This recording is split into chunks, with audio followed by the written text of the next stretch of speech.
Why I hate Reddit mods? I wonder what that dark truth is.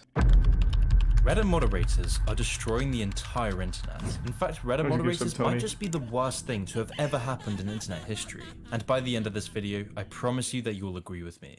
You know, a Reddit moderator is a lot like a teacher's pet at school. The teacher's pet was that guy we all knew who felt superior to the rest. The guy who'd boss everyone around. Jock, the guy the cool who'd guy. tattle on everyone for breaking insignificant rules. You could almost smell their power trip.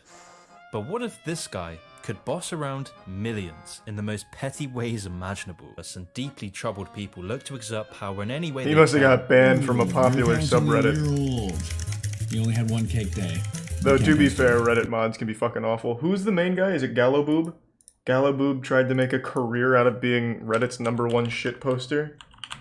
On his Twitter, it even says, like, Reddit influencer. And he does seminars on how you can be, like, a marketing guru through being a Reddit mastermind. I think it's Gallowboob. It is fucking Gallowboob. He even did... Hold on, let me find that video. How to make money from Reddit. Does he still post on Reddit? Yeah, I'm not watching 25 minutes. It basically just gives horrible fucking advice on something that doesn't exist. There's no such thing as a Reddit influencer.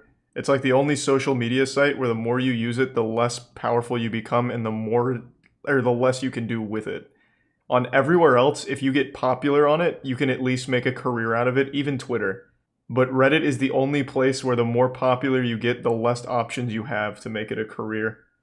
He chose the wrong horse. I want to see if he still posts, though. Give me 1 sec. No, he hasn't posted in a year. Oh, never mind. 8 hours ago.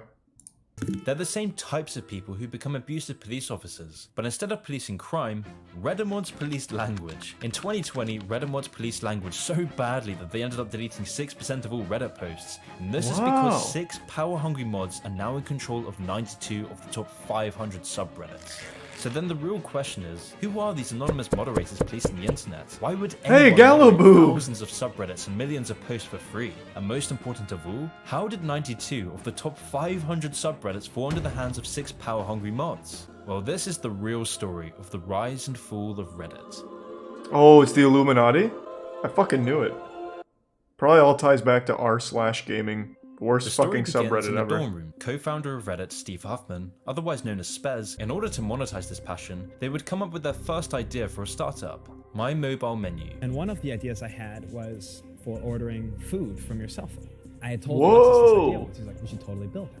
However, the idea was simply too far ahead of its time. Yeah, pretty innovative. After the pitch failed to gain enough financial support, the two would begin working on a new one. It was clear that if Spez and Alexis could figure out a way to centralize internet culture, millions were to be made. And so Spez and Alexis would set out to actually, they sound like really smart Their idea guys. was to create a site that would be the front page of the internet. This would later become the adopted slogan of the website, but for now, the slogan was initially called SNU. The intention behind SNU was for people to ask what's new. Alexis and I started submitting all the content just to keep the thing full, right? Because Reddit's no fun if the page is blank. We would come up with a post and a random username to give the impression that the site had more people on. In 2005, Reddit merged with competitor site Infogamy. The merging of Infogamy and Reddit I remember when would bring Reddit fucking a new launched. a co-founder named Aaron Schwartz. Because I used to use This was Dig. a pivotal moment for Reddit. Aaron Schwartz becoming co-founder was the final piece of the jigsaw for Reddit's success. This was because Aaron's view of the world differed greatly to Spez's. Aaron viewed the internet as a tool to hold governments and corporations accountable. He thought the internet could be the ultimate tool for free speech, where anyone, anywhere could express their opinions freely. Aaron thought that information needs to be free, open, and unregulated. Although the same thing couldn't be said for Spez. Spez viewed the internet as an opportunity for business. This was the dividing line between Aaron and Spez. It's like an actual Marvel it was movie, this divide that would shape the internet as but we with know today. goofballs.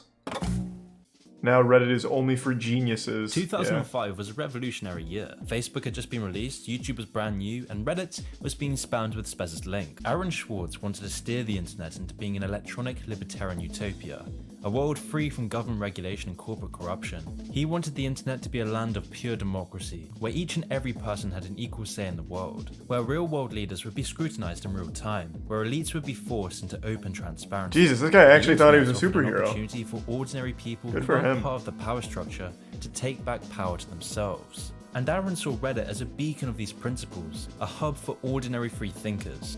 This is a fight to save democracy. It is a fight to show that our elected officials are beholden to the electorate.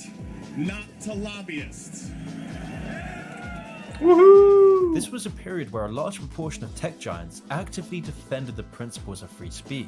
I had no idea there was such a deep and complex history to Reddit. By I thought it was late just as simple as, 2006, hey, look Reddit at was Dig. taking off. Let's just the steal it. combination of Spez, Alexis, and Aaron would prove to be a hugely successful business move, and people were noticing. 25th, 2010, Aaron downloaded the whole Westlaw legal database in a project with Stanford law students. The goal was to uncover the connections between the funders of legal research and the legal What? system itself.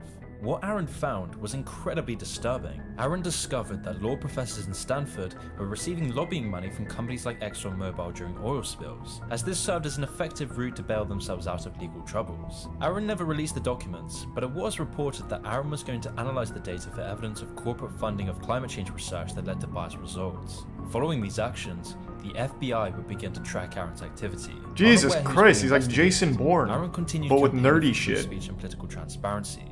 And try and change their government, and that's a good thing. That's what all these First Amendment rights of free expression, of freedom of association are all about. And so I think thought- that we should try and shut I don't those know down. who's It on just the goes against very Reddit basic board anymore, but I thought principles. Aaron was a The name there. principle, I think, is one that Is our he not founding part of fathers Reddit? would have understood. If the internet had been around back then, instead of putting post offices in the Constitution, they would have put ISPs.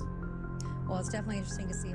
Aaron would travel across the US, giving live talks on the importance of a free and open internet.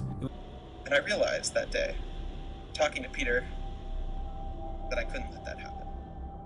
3 months after the speech, Aaron was arrested following an indictment by federal prosecutors. Fuck! Aaron's indictment contained charges of 50 years in prison and a $1 million fine. What? However, these charges were harsh for a reason. In 2012, the US government wanted to make an example of people breaking into confidential files. And with the US government's failure to extradite Julian Assange, Aaron Swartz knew he was going to face the brunt of government That's the power. prime gris. There was no way the government was letting another WikiLeaks situation happen again. Aaron knew things were bad. Very, very bad. 26-year-old Aaron Swartz was facing the prospect of living the rest of his life in a cage. Aaron had been cornered into a trap, and after 5 months of his arrest, Aaron Swartz committed suicide. Whoa, whoa, whoa, whoa, holy shit. What the fuck? Now, is it like an actual suicide, or is this like a Jeffrey Epstein kind of situation? I need to look this up. I had no fucking idea about all this. What was his name? Aaron? Yeah, it doesn't really say anything about it. So he was found hanging with no suicide note, and that's as deep as that goes. Oh, actually, nope. Speaking at his son's funeral on January 15th, Robert Schwartz said Aaron was killed by the government and MIT betrayed all of its basic principles. Tom Dolan, husband of U.S. Attorney for Massachusetts Carmen Ortiz, whose office persecuted Schwartz's case, replied with criticism of the Schwartz family. Truly incredible that in their own son's obit they blame others for his death and make no mention of the 6-month offer.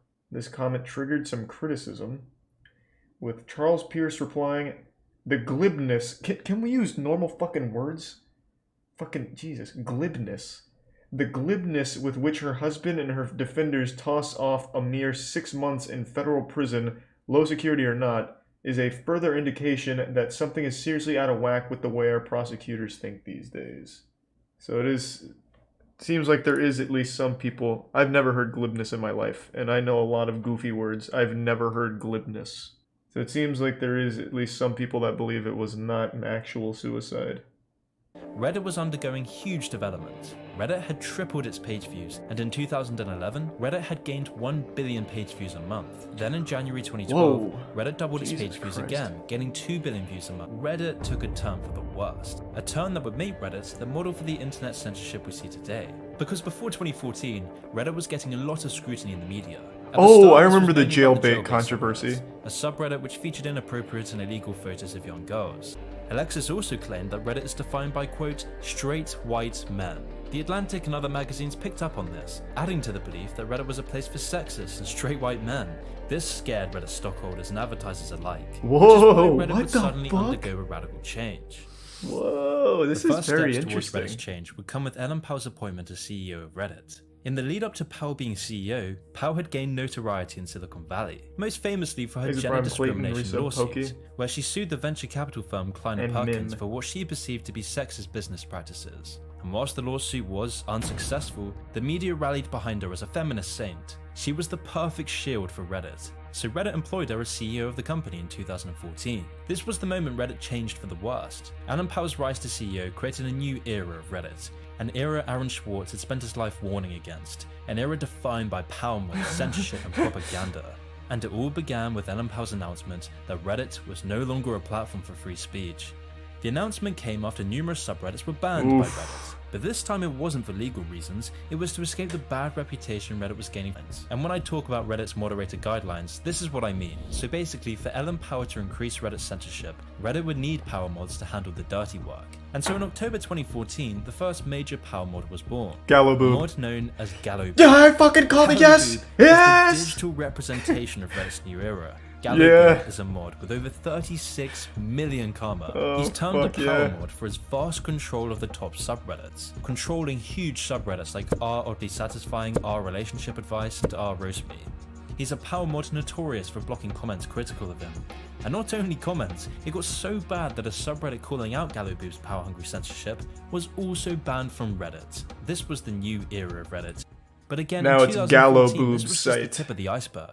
You see, in theory, Reddit's moderator guidelines require volunteers not to use a breach of one set of community rules to ban a user from another community, because these guidelines were created in a time when internet censorship was looked down upon. But this was a new era, an era when even more power mods would begin to emerge, like the infamous moderator Awkward the Turtle. Awkward the Turtle This vid is for those who are extremely online. True. 2,572 subreddits. That's and true. like Gallo Boob, he's a mod notorious for silencing opinions he doesn't like. And unfortunately, these occurrences aren't anomalies either. The most hated person on Reddit wasn't Gallo Boob or Awkward the Turtle. I don't know The who real that one hatred is. was for the CEO, Ellen Powell. I don't know who Reddit Awkward at the the Turtle time is. still cared about free speech and internet I censorship. remember shitty Because watercolor. these ideas were at the core of Reddit, and with Ellen Powell's statements and actions, Redditors disliked her deeply. The watershed moment for this hatred came when former community manager David Croce gave an Ask Me Anything about being fired from Reddit. David Croce stated that Ellen Powell dismissed him with 1 year of health coverage when he had cancer. Ellen Powell resigned as candy. CEO. But maybe Ellen Powell was just the instrument and not the musician, because Ellen Powell wasn't anywhere near as authoritarian as the person who would replace her. Spez. But he helped create the site! He's its dad! Oh my god! Spez. Also, one thing that I find really interesting is like you can't really make another Reddit site now, because if you do, it just immediately becomes for racists. Like I remember, what was it called? They tried to make a Twitter replacement and it was called, I think it was like Geb or something, I already forgot now. But it was literally only inhabited by racist fucking weirdos. So that's the real issue here, is because they've gone so deep here, like the only people... I don't know how to explain it, but like if you try and compete with something that's open like Reddit or Twitter, all you get is racists. So like there's nothing you can really do. You just have to fucking swallow some dog shit here. Because any competitor just immediately devolves into only for racism.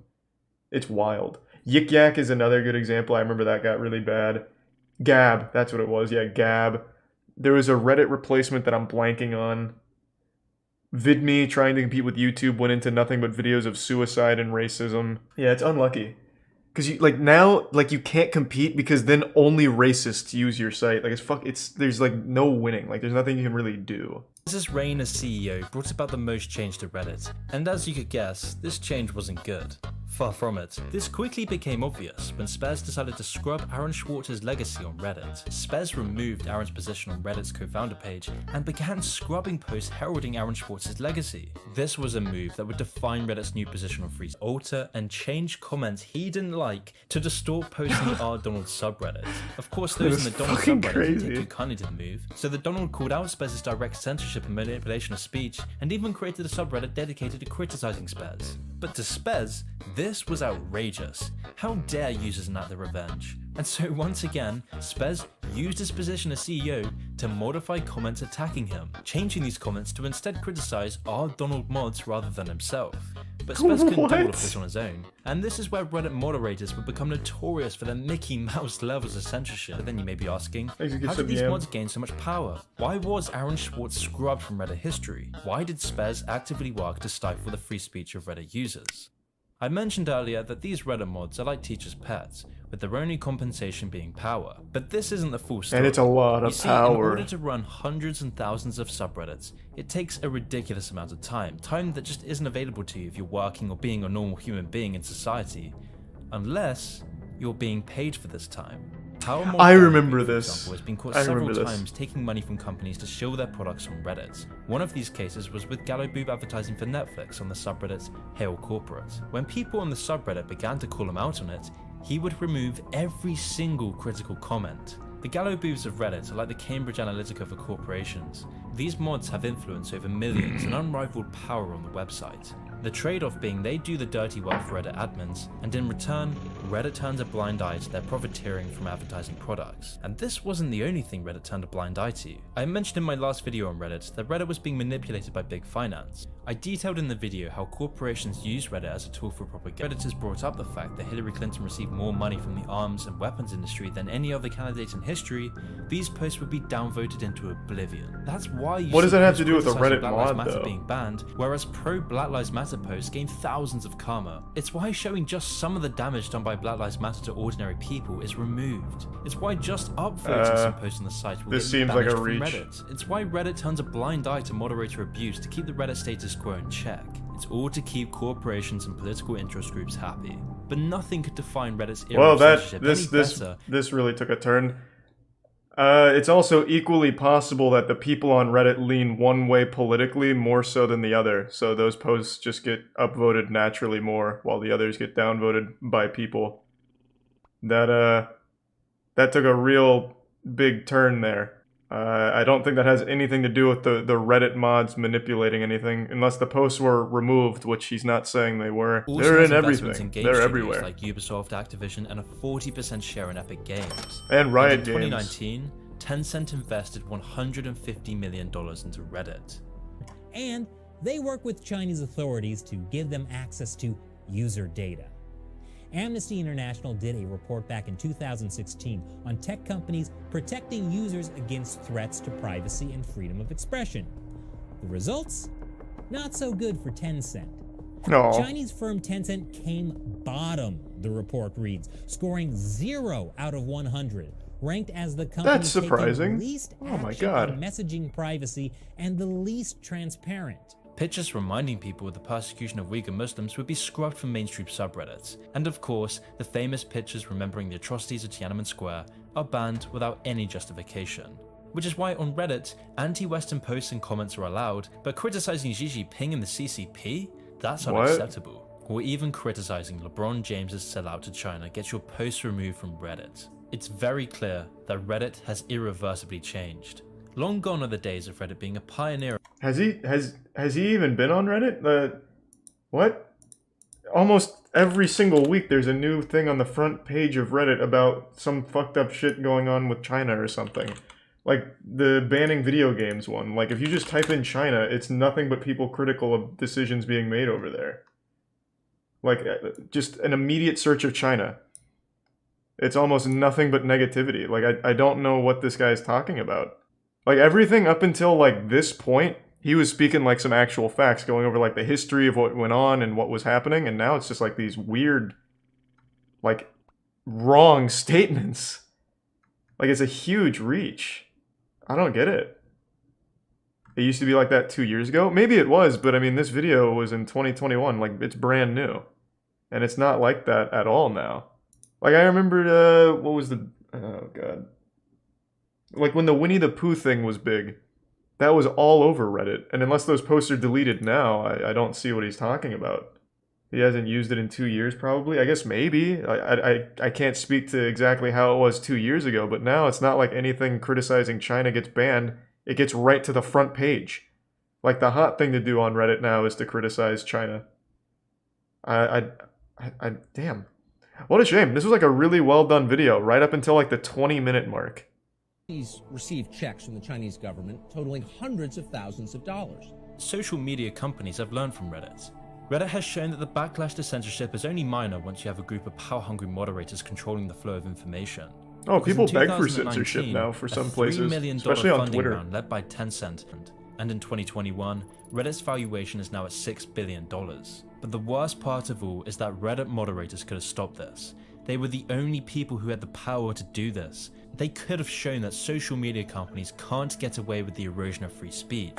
Reddit moderators showed that they had this power to change Reddit in 2015, In July of 2015, Reddit began experiencing a series of blackouts as moderators set popular subreddit communities to private. Is it This Prime was Metal done Zero? in protest of the recent firing of Victoria Taylor. This Reddit moderator blackout ended up being highly successful and was one of the main reasons why Ellen Pao stepped down as CEO. This model of censorship Censor has made Reddit anti-China bank. posts. This is why you see censorship everywhere on the internet. It's an incredibly lucrative business practice. To receive Chinese funding means you could double your company's valuation in a ridiculously short time frame. The only cost this comes with is the fabric of Western civilization. Whoa, what the fuck? Man, if this guy just stopped at the 20-minute history lesson of Reddit, which was super interesting, it would have been great. And then maybe just save this for something else. Like, what anti-China posts are getting censored? The front page of Reddit is constantly just critical of China. Like, I don't know what he's talking about.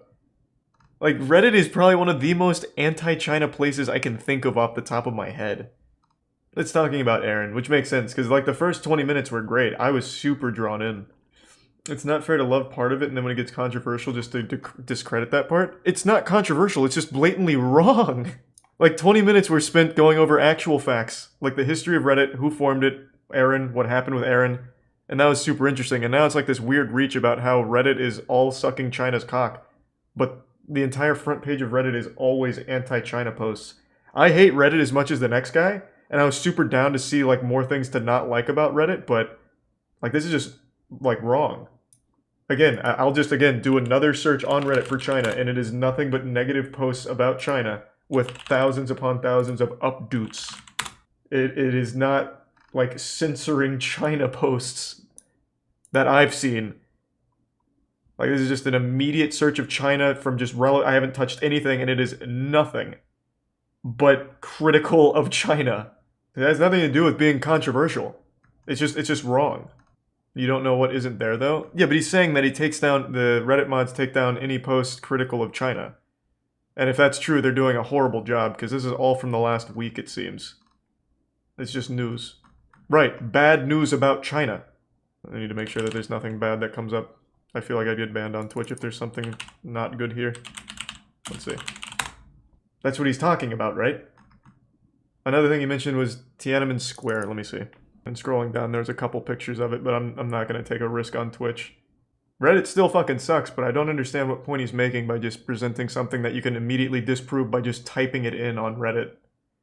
Which ones are negative again? He said that you can't even look... What did he say about Tiananmen Square? That it immediately gets deleted when talking about it? Right. Reddit has been at the core of this censoring trend. Reddit has shown how easy it is to get moderators. Reddit censors the fuck out of things. Reddit has shown how easy it is for users to accept censorship by controlling the narrative. I would certainly not say that it's a bastion for sucking this China's dick. And censorship has given the go-ahead for all the other tech giants to censor. And people passively accept this because when all dissent is silenced, you feel alienated. The United States, a country which understood the importance of freedom of speech. The Founding Fathers knew this because they understood human nature.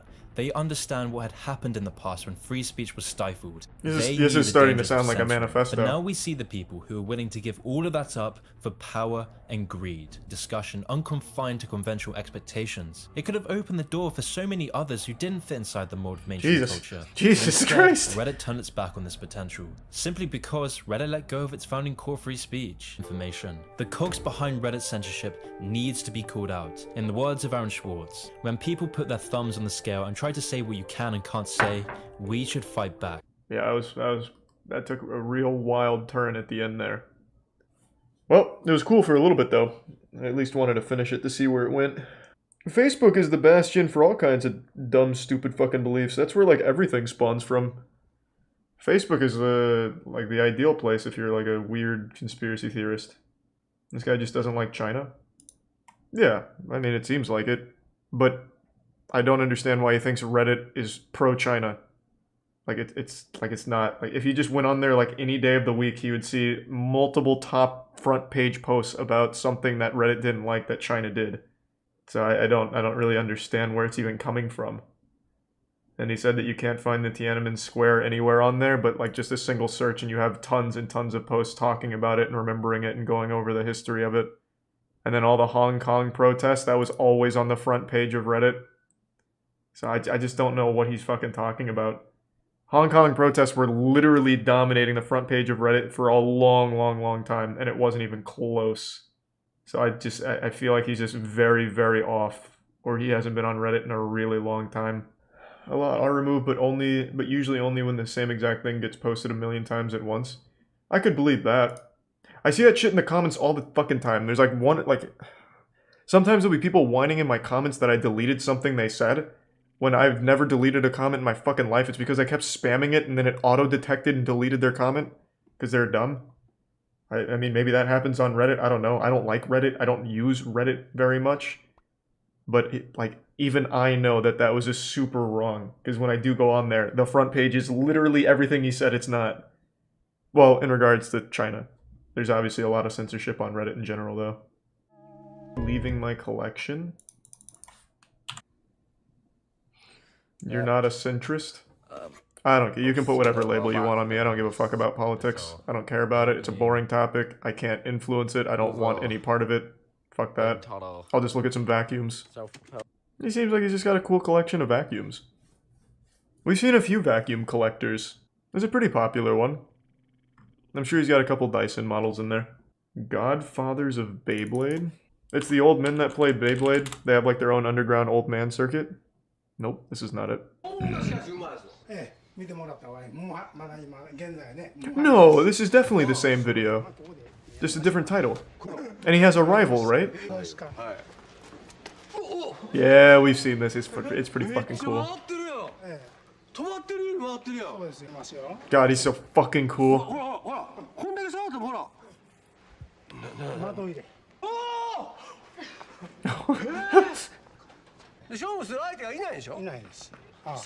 don't want to watch the whole thing because I've already seen it, but I will spoil it. He's not really like the Beyblade god, but he does have extreme talent.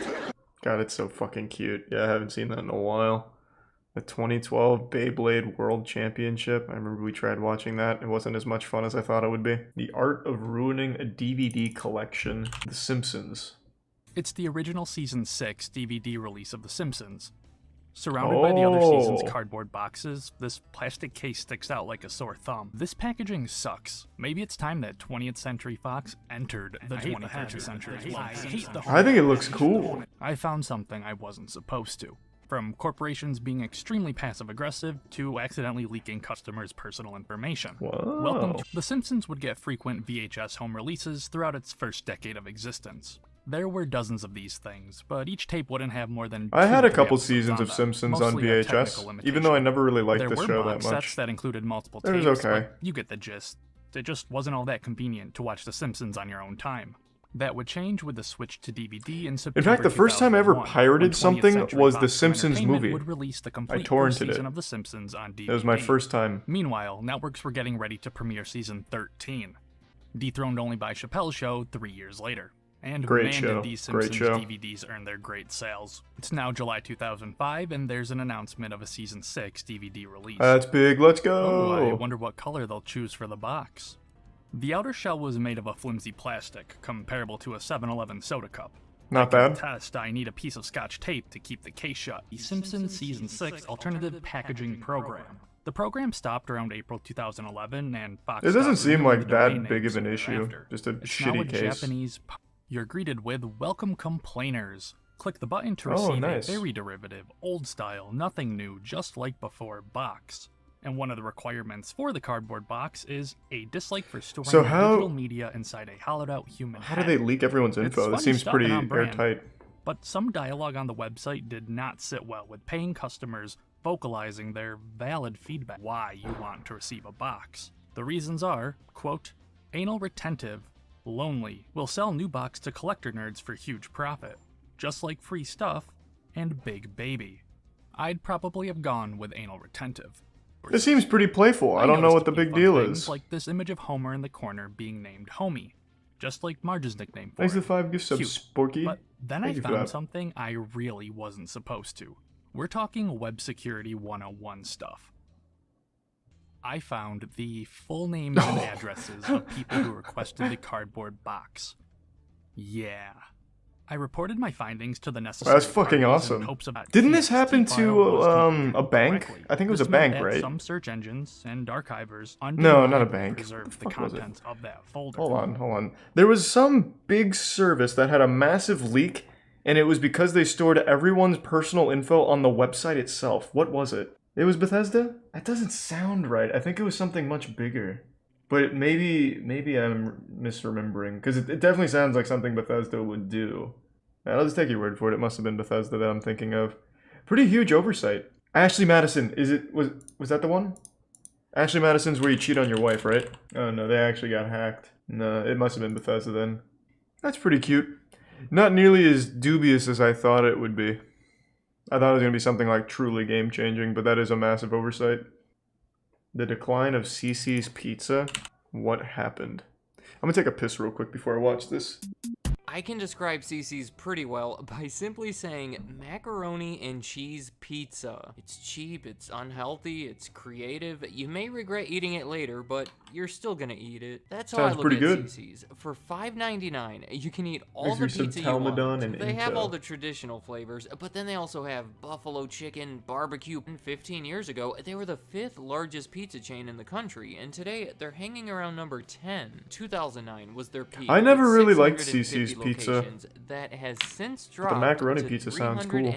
Today, there are more CC's in Texas than any other state. 42% of them, which makes sense because that's where they started. Because both of their last names started with the letter C. That's pretty good. They added their now famous pizza buffet as an attempt to stand out from the competitors. I'm confident that they were unique in doing this because today they claim to have invented the concept. Years later, Pizza Hut became famous for their pizza buffet, but according to CC's, they were the ones who did it before anyone else. Focus more on that buffet, advertising it, improving the seating. And I was never a big buffet guy. Some logical expansions to the food that they. I just find it to be pretty gross. Things like You're a small buffet guy. That's when others would pay them money to own and operate their own CC's. Once that happened, they started popping up all over Texas. In 1990, they had 10 locations, all within the state, and by the year 2000, they had grown to 345, primarily around the southeastern part of the country. Over that 10-year span, they had become. I've never heard anything positive about CC's for what it's worth. At least not that I can think of off the top of my head. In the year 2000 and 2003, suddenly, Joe Croce decided to exit the business. He had 2 young children he said he wanted to spend more time with, so he stepped down as CEO, sold his share in the company, and effectively left altogether. But he cared so much about the restaurant that he was adamant about selling it to CC's managers. Most likely, he could have gotten considerably more money entertaining offers from outside the company, but he wanted it to go to people that he knew and trusted. And by the way, after the sale was done, he donated 20% of the proceeds to his church. Quick text message, that's hold the on. kind of person we're dealing with. This day is their biggest single-year increase. In 2006, they said that they planned to be well over 1,000 locations by 2010. None of it ever happened, but it shows you where they're. Maybe that would have saved their business. It's my suspicion. As far as their lower standards, I don't think their reputation is anything like it used to be. Some of you watching this may think that they are fantastic. Well, this is pretty underwhelming. I thought it was going to be something really drastic. Place you've ever been. It's really a toss-up as to what you're going to get. be a pretty crazy story, but it's just pretty normal. That these franchises are disconnected from the central company. There have even been quite a few health code violations. I'm just saying, some of the stuff that they're letting slide today wouldn't have gone over well in the days of Joe Croce. In 2017, well, if the roaches move in, you can't stop them then. Had gone up for 13 straight quarters, which I don't think is that impressive considering all the closures before and during that time. But when asked, their CEO at the time said that one of the main reasons behind it was a stronger relationship with the franchisees. Alright. That was pretty underwhelming. Hold on, give me 1 second. I'll be back in 2 seconds.